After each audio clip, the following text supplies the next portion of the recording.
Yo, this is the OG of the DMV.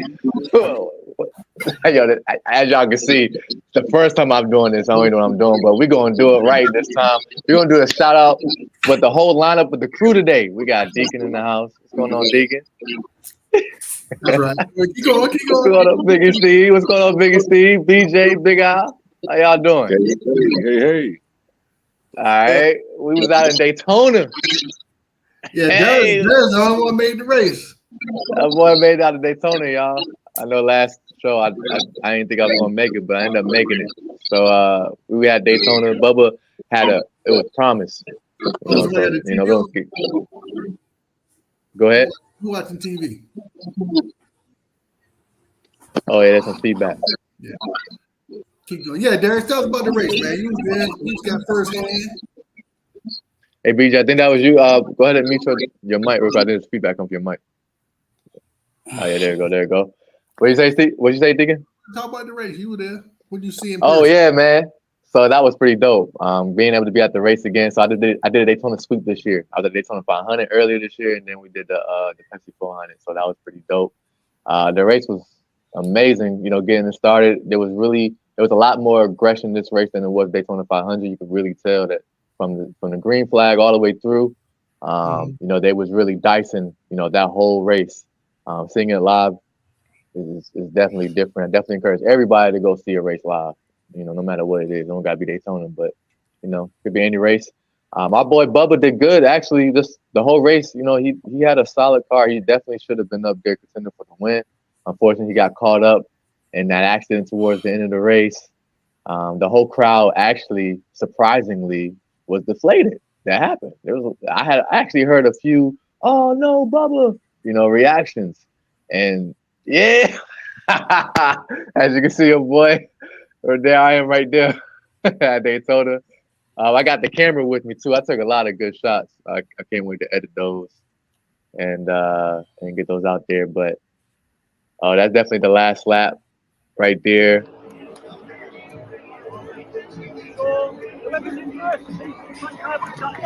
Hear my commentary, unfortunately. And I'm over here watching. I'm not being a good camera guy, so trying to watch the race and keep it on the screen at the same time. But this is when Harrison Burton made the pass over the lead over Kyle Busch, and here they coming down the.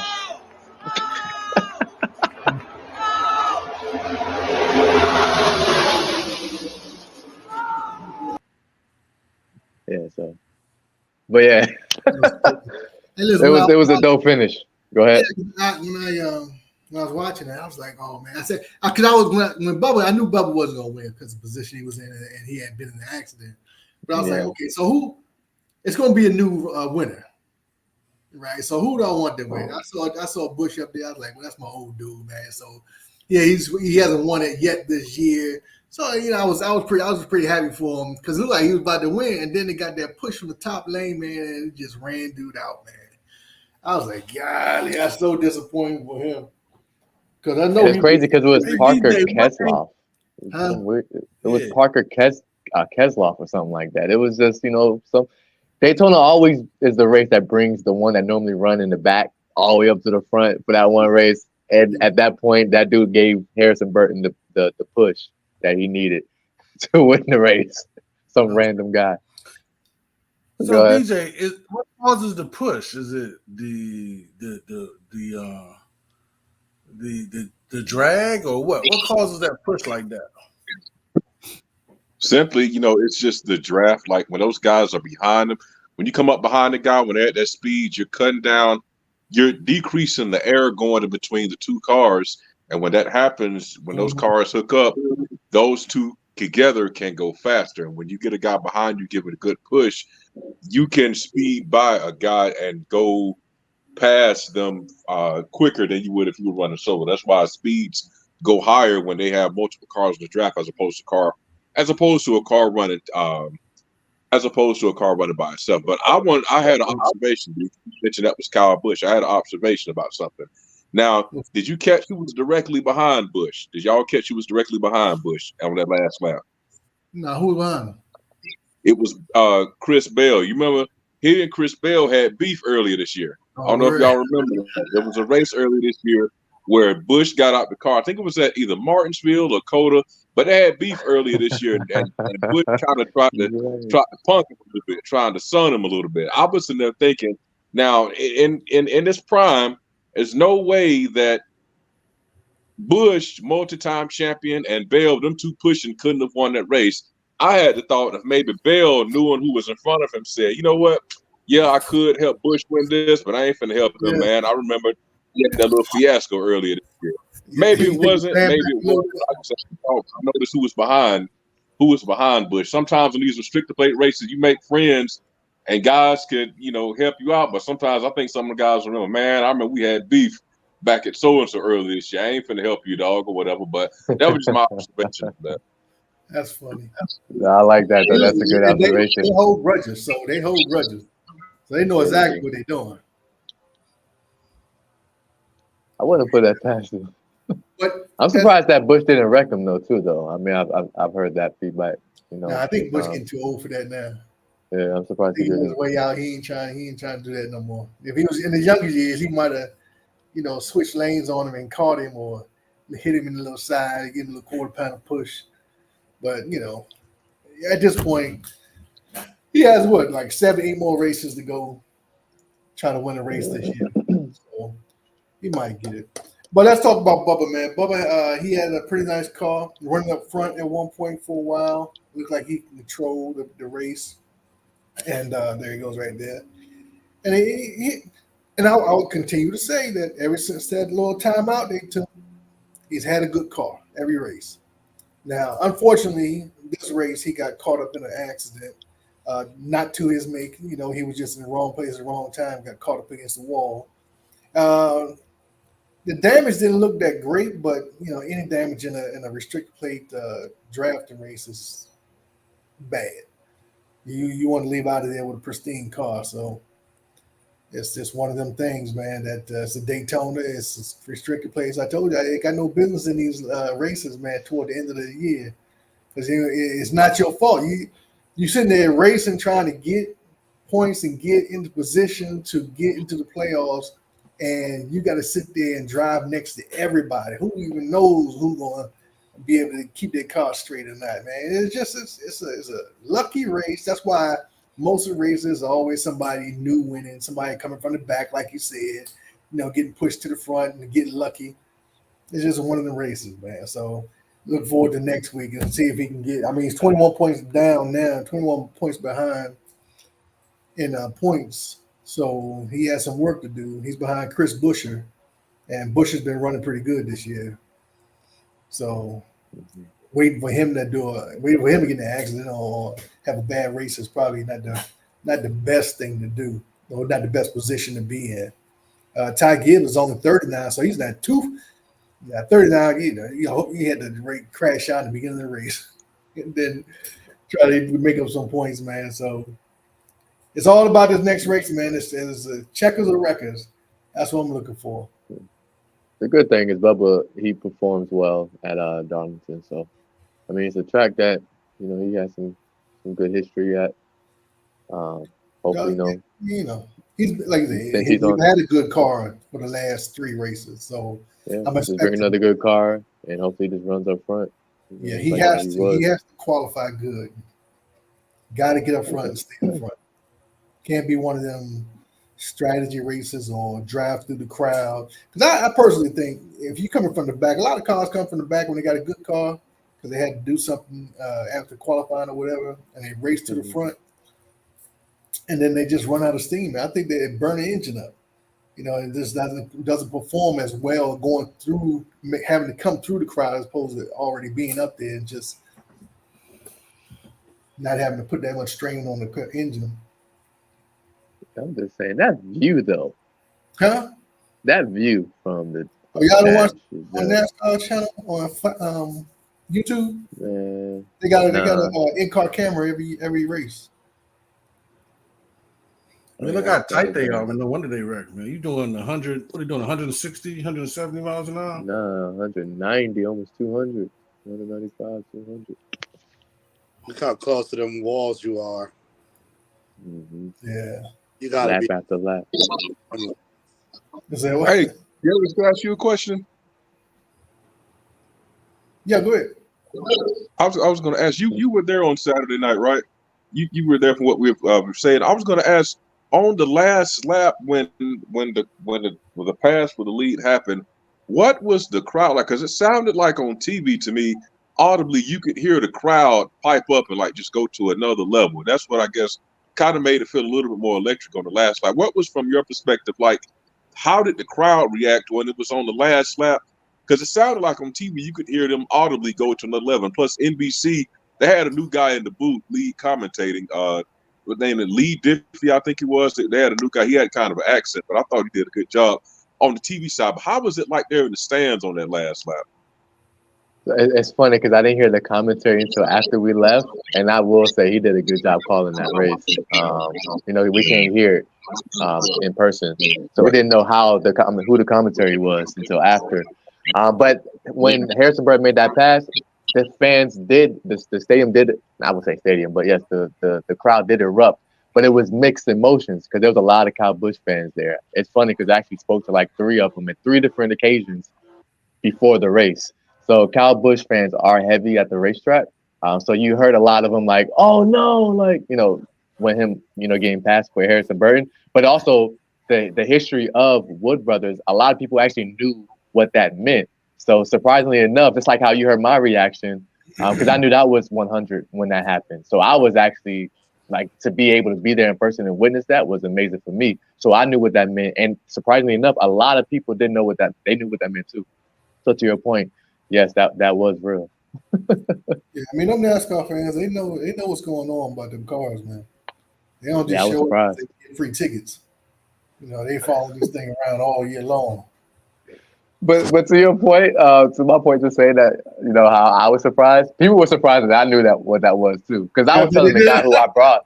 The guy who I brought, he didn't know what that was. He was just like, "Oh, that was a cool finish," But they was like, "No, that was 100 right there," And he was like, "Oh, I didn't know that."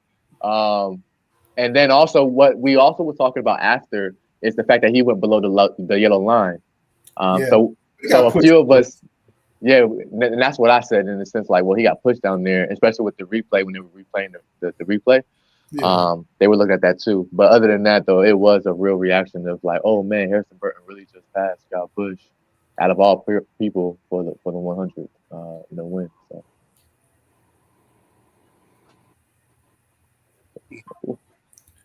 When old boy flipped and came down, that was crazy. Crash, right? Huh? It's when Bubba crashed, right? Wasn't it? No. Crashed a little later. When old boy flipped earlier in the race and slid all the way down. What was that? Number 7 car, Corey LaJoie, I think that's who that was. That was another like, oh wow moment, that from the crowd. That was kind of interesting seeing that live. Darius, did you stay in Daytona or you drove back home afterwards? Drove back home, and that drive was tough. I didn't get home until about 3 a.m. Yeah, man. Crazy traffic. I thought you might have got a hotel or something. That's a good drive back to Tampa. It is. I'm actually next time I do that, I probably definitely won't. I struggled after the Daytona 500 to get back home. I forgot about that drive. Yeah, you went that ended that night. You do couldn't drive? No, yeah, he did, but still, trying to stay up and keep him up too. Yeah. I don't like falling asleep on people. You know what I mean? I know it's a struggle. Yeah, might as well drive. and to be honest, and respect the dude, he's my homie. But man, next time I'm gonna just drive myself because I be wanting to leave when I want to leave. You know what I mean? I had to leave early, soon as he got done and drove off, we left. We didn't get to see him in victory lane or anything like that. Yeah. And I was gonna go take pictures and stuff.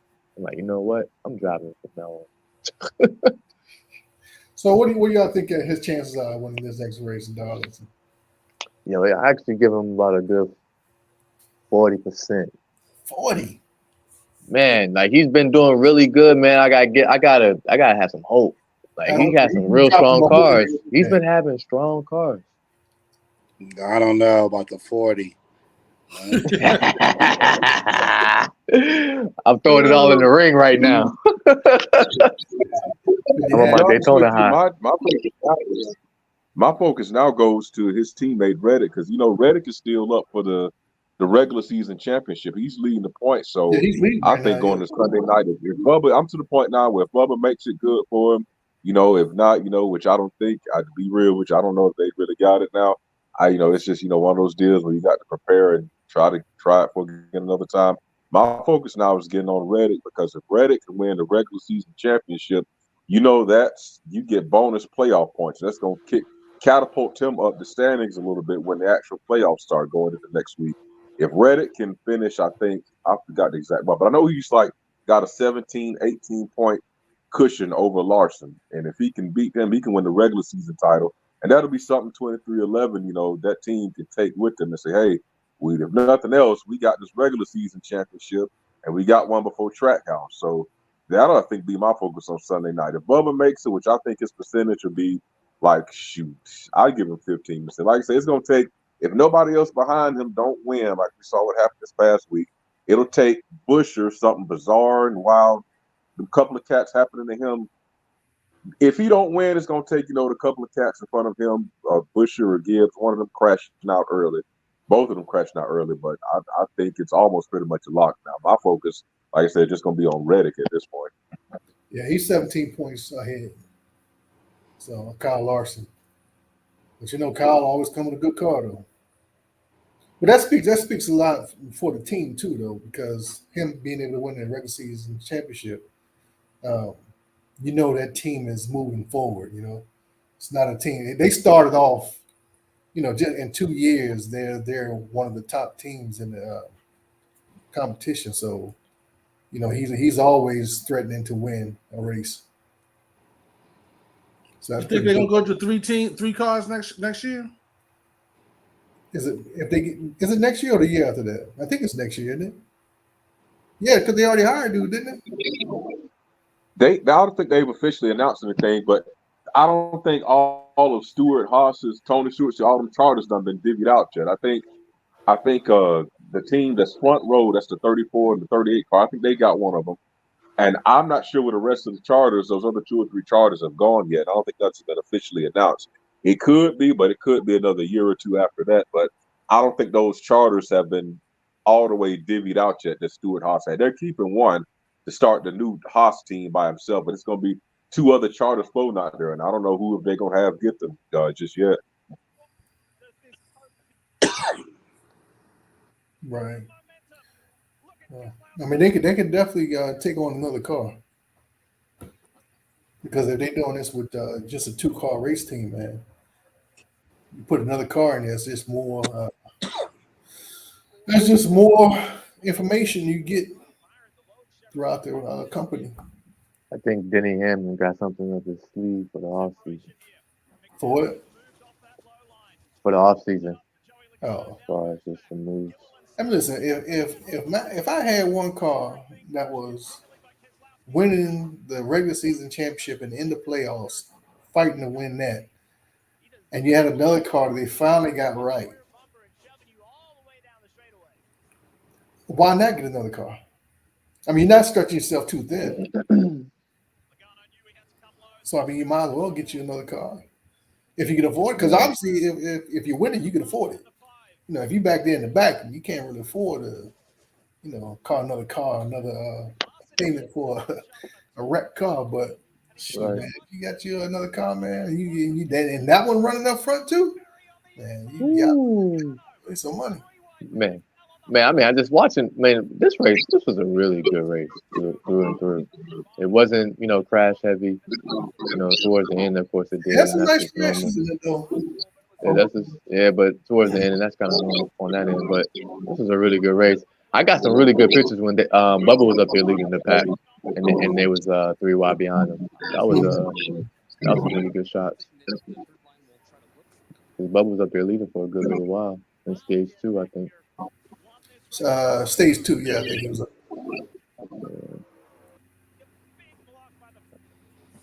I mean, they were just dicing up there, and it was just good to see. Because because it wasn't running like that in Daytona. That's when they had the fire. What do y'all think about that? Oh yeah, seeing that live was crazy. Yeah, what was Fire. that? Was that the crew? The crew just what caused that fire, man? And what happened was the car in front of him, he had to wait. It was a Denny Hamlin, I think. So when they put gas in the car, they always spill some on the ground. Just how it happens. And then Denny Hamlin tried to get out, and I think his exhaust it backfired, lit the ground up, and then he took off. And then by the time he got halfway around the track, he was wide open on fire. Mm. Lucky that car didn't explode on him. Nah, they don't explode no more. That was crazy, man. I saw that, man. And because it was a night race, man, it's amped it up even more. Now, to me, that's more scarier than if I were a driver. If I was one of those guys that got airborne, I think I would be more scared and terrified of driving around the track with a fire behind me than if I was, had to get up in the air for a few seconds. Me personally.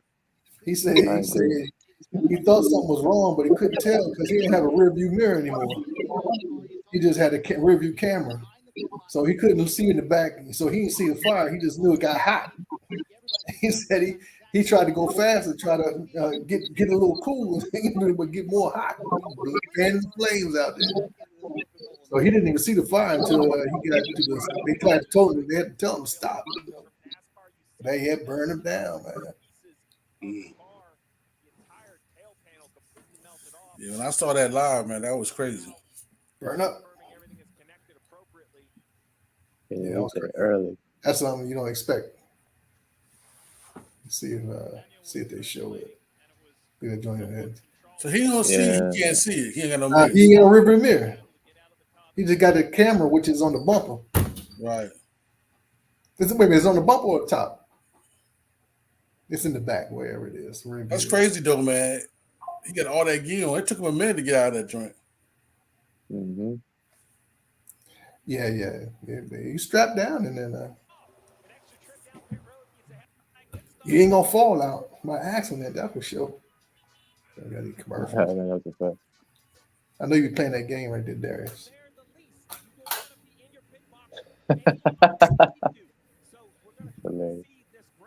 One thing about Daytona, man, that 3 wide looks crazy when they go 3 wide like that, man.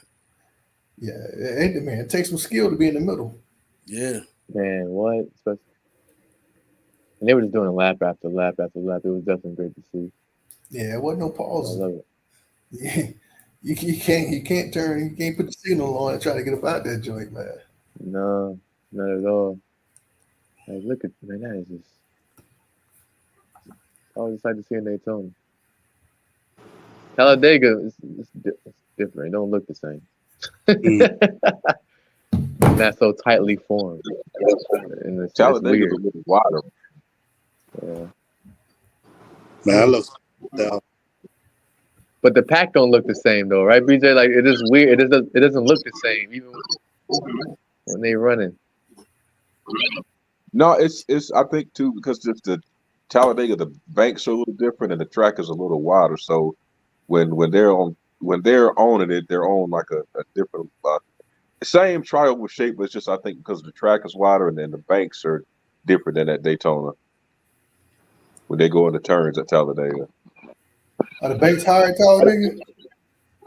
I think so. I got to look it up, but I think Talladega is banked a little bit steeper, and at Talladega, I don't think they look quite as tightly packed as they do at Daytona, just because I think the track is a teeny wider and the banks are a little steeper. To my eyes, I think it is, but it could be something different. Mm-hmm. Yeah, the outside lane was working because he would get passed on the inside, but the outside lane just had more energy. Yeah, the outside definitely was where it was at the whole race. So I want to real quick. I want to pose this. So this is the 4th year now of this team, right? 2311 above, and now 2021, 2022, 2024. Every year now, it seems like they've been in the situation to where they get to this summertime Daytona race near the cutoff where it's time to start, and it's like you get in this situation where, well, we hope we can pull something out and we can make something happen at Daytona. Maybe some will go this way at our way. What will it take now going into year, I think, 5 or next year will be? Because I'm not certain, but I think his contract is coming up next year or year after next. But what would it take to get yourself in a position to where it's something obviously hasn't been working. You got to get yourself locked in into the playoff long before this. Like, this is 4 different years now where you've had to get to this Daytona race in the summertime where it cuts off, and it's like, well, we hope we can still get in. Well, we hanging on by a couple points, and maybe some will go this way all night. The top tier teams and top tier guys have already locked themselves in. What would you guys think it would take just to move past that and say, hey, we can win a race in March and April or May, and we already got ourselves locked in. Don't have to be under this pressure or stress around this time of year, because this is the 4th year of this happening now. Like, last year we got in, but this year it's going to be kind of tight. What would you guys think would be something different that would have to happen for them? You know my thoughts on that. I can look at idea where you would lead to. Yeah. Gotta get. Listen, if you don't get a crew chief, then your crew chief has to change his style. Don't be so unwilling to make choices. You know what I'm saying? He follows the crowd a lot. He doesn't step out there, or he doesn't use knowledge. Well, I can't say that. I mean, I'm not saying he's dumb or anything like that, but it just doesn't seem like they're aggressive enough in the beginning of the year.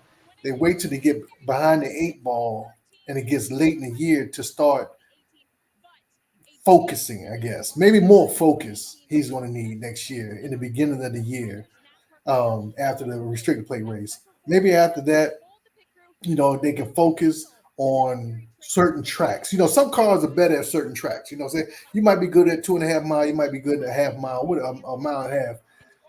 Maybe you just need to focus that one, your cars on being good on those and that track speed, right? So you come into a mile and a half, that's the track that you're gonna race. You're gonna race on a mile and a half here. You're gonna try to win on a mile and a half here, whatever that is. Maybe they just need to focus on a certain tracks instead of trying to be good at all of them. Be great at one of them, or great at one style of racing, and then you can add on to it. Maybe. I don't understand. So let me ask you something, fellas. Some cars are just better. They say some Toyotas are better at the half mile, and some like Fords are better at the half. Whatever. Maybe you need to focus on that. Hey, but let me piggyback off that what you just said. In the off season, is it possible that you can actually go to these tracks and get a little practice in? Nah. You can't. So in the off season, you can't go to Talladega, whatever the case may be. Nah, you can't. You can't just go and go around the track. They have stuff. You had to be given permission. They don't run practice. And most times when you They don't do that's because they want to run some new tires or something, so they let you test. I'm surprised you can't use some of these tracks in the off season. The closest thing they probably could do is, now everybody's got those simulators. The drivers got those simulators. The closest thing they could possibly do is get in the simulators and make some laps in the off time and stuff like that. But yeah, like he said, NASCAR is so pinched tight on the testing now. He and Reddick couldn't just decide, hey, we're going to go down to Homestead, Miami, 2 days before Christmas, and we're going to each turn 100 laps. They really can't do that anymore because NASCAR is so pinched out on the testing. The closest thing they probably could do is get in their simulators that they have and turn some laps there, and maybe try to, at least from the driver's standpoint. I'm not sure really what the crew chief and stuff could do. Maybe they get information and feedback off of that, but that's pretty much all what they could do in that regard. Yeah, and you got to understand too that some of these, not all of them, but some of these tracks are crab walking. Yeah, some of these tracks are in populated areas, and these cars are really loud. So you can't just show up and just start running the track and get all kinds of noise complaints and stuff. I'm sure they got to have permission at certain times to be able to do that. Right.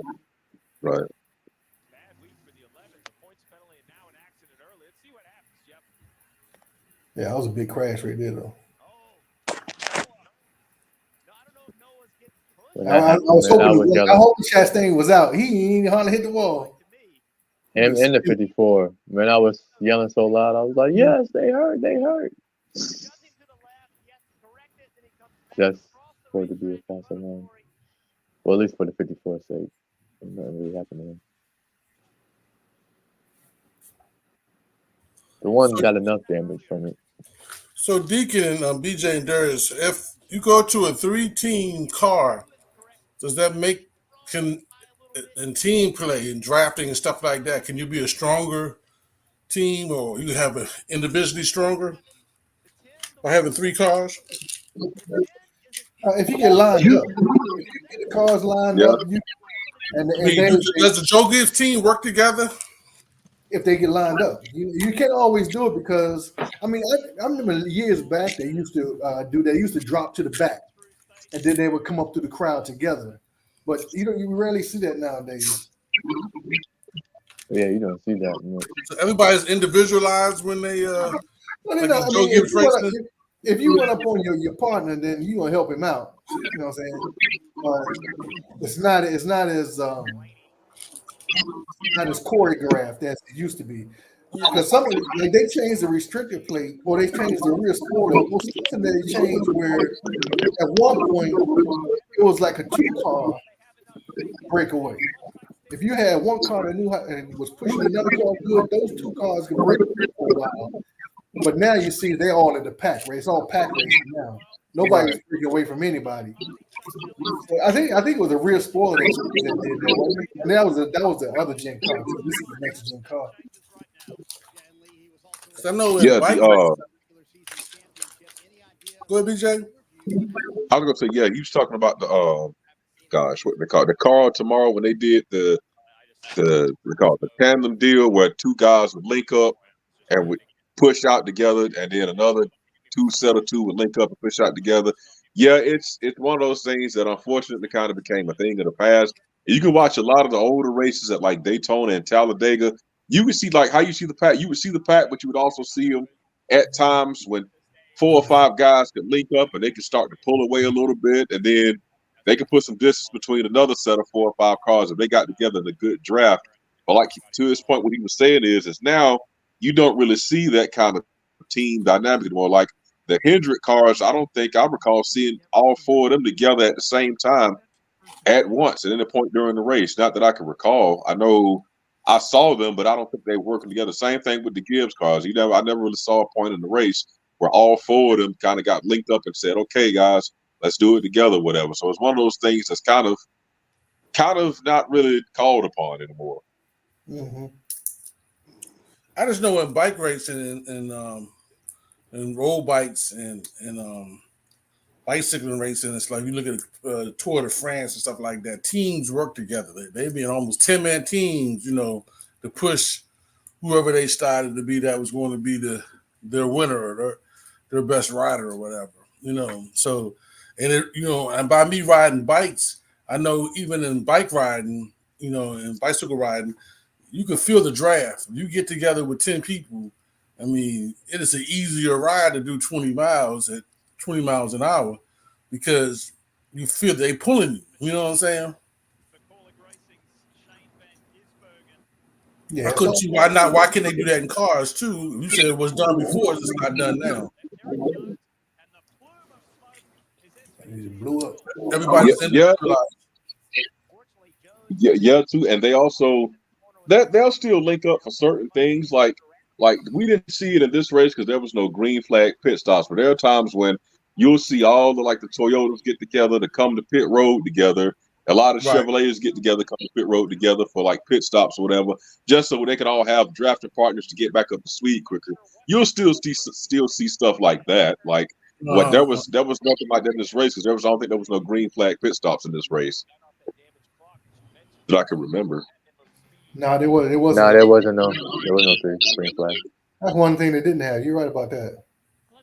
I didn't even realize that they didn't have any green flags because they were about to, and then And then the caution somebody came wrecked. back.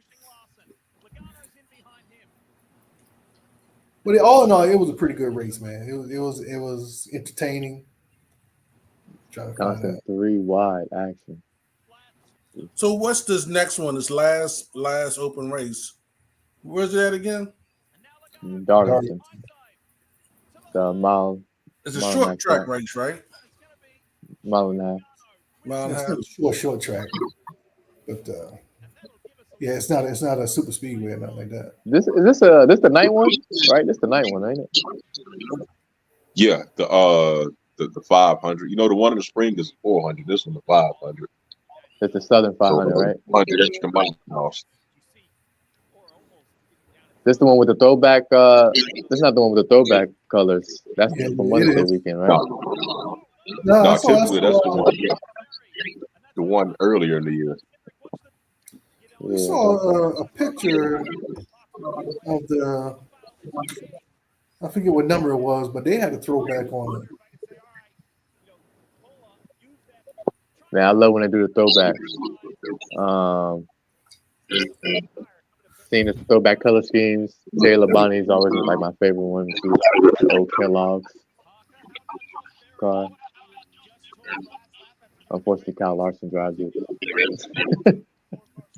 So, what do y'all think about the Raja race? You know, the truck races started the playoffs already. That was their first playoff race yesterday, Sunday. Yeah, didn't he finish like 17th or something yesterday? 17th or 15th. One of them. Yeah, he was the last of the people in the chase. So he didn't have a great race. I mean, he drove through the crowd a little bit, but I don't think he had a truck to do anything. Yeah, I Yeah, did tune in. I didn't get a chance to see it. I saw some highlights. I didn't get a chance to see the full race that uh that on Sunday afternoon. For what I could tell, yeah, he was kind of.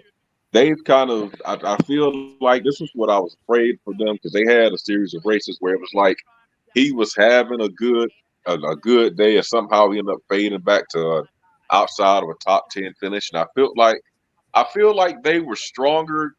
His team was at the beginning of the year, and then towards the middle of the year, they've kind of, I want to say, got cold, but they faded a little bit. And now I think it looks like going into the playoffs, they haven't found whatever that mojo was they had at the beginning of the year. They haven't found it back because at the beginning of the year, he came out pretty hot. Like he came out like I wish Bubba would come out at the beginning of the year. Right. Came out, he won a race back in March and April, and then they just towards the middle of the year, they kind of have got kind of stagnant and faded a little bit. They still can run good, but yeah, I think he just never really had the horses and the piece to hang with him on Sunday for real, for what I've seen. Right, but honestly, that's what the question you asked earlier is kind of what we're talking about.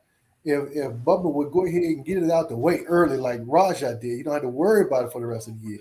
I mean, you can work on your car, you can work on different tracks that are going to be in the playoffs, but you got to get it out the way. You can't be stressing all year trying to work with points and trying to get as many as you can because you need them all to get off the bubble. You know, so if Bubba can do that next year, where he can get one early, you know, you got to sneak one out sometimes. You know. Yeah, yeah, that's true.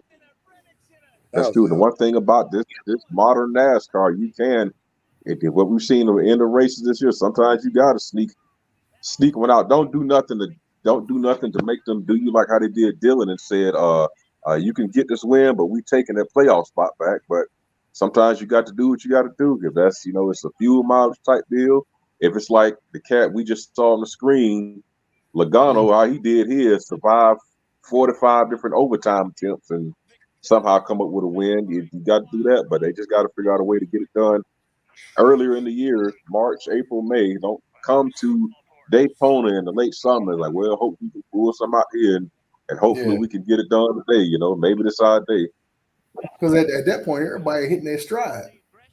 You know, you got to fight with everybody else now. Everybody else work the kinks out. Now you trying to get to the playoffs and staying up front and all that stuff, man. By the time you get there, you should be just collecting points at this point. Getting fives and sixes and sevens, whatever it is, staying in the top 10. Once you get that win, you can experiment a little bit too. He got no space to experiment. He got no place to take chances because he needs every point that he has. This is where Bubba got caught up. Just unlucky. Should never be Sad. in the middle like That's that. sad. That's sad. A front crash. Man, what a hit, though. What a hit. Mm. What a hit. Lucky ain't getting to that But fence. but man, I was just like, granted, unfortunately, the 45 got the worst of it out of the two. But I was at least happy that Bubba wasn't completely taken out because he did rebound. We didn't really talk about that part. He did rebound for 6. It And he was wasn't on the like, Oh yeah, he, 6. it's you not like know, he was 6th on spot is still solid for what just happened. Give him a couple more laps. He might have got up further than that. Right? it might have been another crash. I Yeah, was that's hoping true. for Not one. no spot. Shoot. And listen, it was funny because on watching the race, after they talked about this and how the car didn't fly over and flip over and stuff, like 5 minutes later, next conference, they were saying how good the car is now, and that it won't do that and all that. I was like, God, they messed my man up. Whoa. And the crazy thing is, I had a There you go. discussion with a guy There about it this is right the other there. day. He was like, NASCAR needs them. The guy was talking like, NASCAR needs to fix his car. They can't let them get off the ground and go upside down. I'm like, man, as long as NASCAR can do what they can try to do, but as long as you have competitive cars going around the track, guys driving competitively, going fast, at some point, one of them will eventually find a way to get off the ground and get upside down. It's been around since back in the 50s and 60s when they weren't going that fast. You still saw old clips of cars. If somebody hit at the right moment, guys are driving competitively. Eventually, one of them will find a way to get upside down or get a little air. What I was trying to tell him is NASCAR can only do so much. It's one of those things that will never completely just go away. It's one of those things that cars get high speeds, the right forces hit. You're gonna see one of them, get off the ground every once in a while. Yeah. And then, Just hope nobody gets hurt. yeah, you really don't know until it actually happens. I mean, I'm sure they didn't anticipate 2 cars sliding side by side like this, going 200 miles an hour. You know what I mean? And one car taking the air off the side of the car, not the rear or the front of the car. Yeah. So, it just lost his grip on the ground, man. But as it was on TV, look at the integrity of the car. The roof didn't collapse. This dude was upside down, hit a crash wall, and stepped out. Was like, it's all good. So See, just to BJ's point, I'd rather that happen than me being inside the car and it's on fire. you rather that happen like that to be on fire? Yeah. And shoot, I think I could beat the fire. I don't know what that wall gonna do to me when I hit it. I mean, just the flipping aspect of it, though. Like all that right there, like that's look crazy looking at it, but man, he walked out like it was nothing. This is a merry-go-round right there. My man ran out the car when it was on fire. He ran out that joint. And plus, that one was pretty tame compared to the one that happened at Daytona last year. You remember the one last year? I think it was Priest who was flipping. Yeah. He flipped like 20-something times down the back stretch. That one compared to that one, that's pretty tame. Yeah, you're right about that. That's got to be scary though. You start catching air.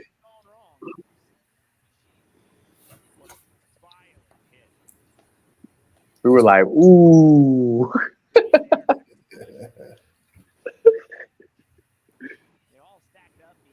That's crazy. 2 times they wrecked out from the front.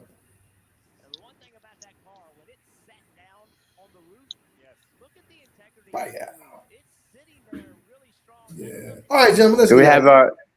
I was about to ask. Do you have a way too early championship Final Four prediction since we're getting close to the playoffs? Shoot, I'm going Reddick. That's right. Reddick in the Final Four. Going with the home team, baby. All right, I ain't mad at that. I got Reddick in the Final Four. Yeah, way too early pick. You talking about a full for Reddick? I'm full for Reddick, and then just because how they are, I know one of them injured cars or somehow just from sheer power strength alone. On their worst, they'll somehow stumble up into the Final Four. So I anticipate either Larson or Byron being there, if not both of them. I was And thinking then Larson. for Gibbs, I could see. I want Hamlin to be there because I want him to go ahead and maybe get close to it. But I feel like the momentum, Bell has had a better year, and I can see Bell getting back there too, though. So I'll just say Reddick. I'll say Reddick, Larson, Bell, and Hamlin for a Final Four. I ain't gonna predict a champion yet. That's just a Final Four. Okay. Ain't no wrong with that. I got Reddick, Elliott, Larson, and Hamlin. Elliott? Yeah, I think Elliott. You know? Hey, Ryan Blaney called. I know no one thought Ryan Blaney was going to be there last year. So I just think it's going to be one of those. It's going to be a surprise out there, huh? Yeah, it's going to be a surprise out there. And I got Elliott. I think Reddick isn't a surprise. Reddick, I would say Bell, Gibbs, and maybe Bush. Ooh. Bush not even in the playoffs. Playoffs? Oh, but Bush. He said he thinks Bush will win the Southern 500 so we can get into the playoffs. Bush, I don't think they ain't locked in yet. Yeah, I don't know. I hear you. If not, Hemrick. Who? Hemrick. What you talking about? Hamlin. You talking about Hamlin? Hamlin. I mean, that's it, Hamlin. I'm like, Hemrick ain't even driving in the cup. Nah, Hamlin. That's my four right there. Hey, Biggie. Gibbs, Reddick, Hamlin. And yeah. Hey, let me ask you a question, Biggie. Yeah. Before we get out of here. Man said, thought I had a NASCAR watch party at the local spot. Go ahead. All right. I want you to do me a favor. Look at that picture. Your picture right there. Are you Muslim? Am I Muslim? Yeah, you Muslim. That's a skull cap. Huh? Look like you Iranian or something. No, it's a skull cap. And that's What's that around your neck? A scarf. It was the winter. I was just asking a question, that's all. Yeah. You never had one of those? That's a city thing. The black and white scarf right there. Yo. That's the street. I got you covered. All right, fellas. Hey, listen. We're gonna get out of here. This has been a pleasure. Hopefully we can come back with some good news next Tuesday on Bubba. Making it Bubba one way or another. We'll take it either way it comes. So hell, I guess that's it.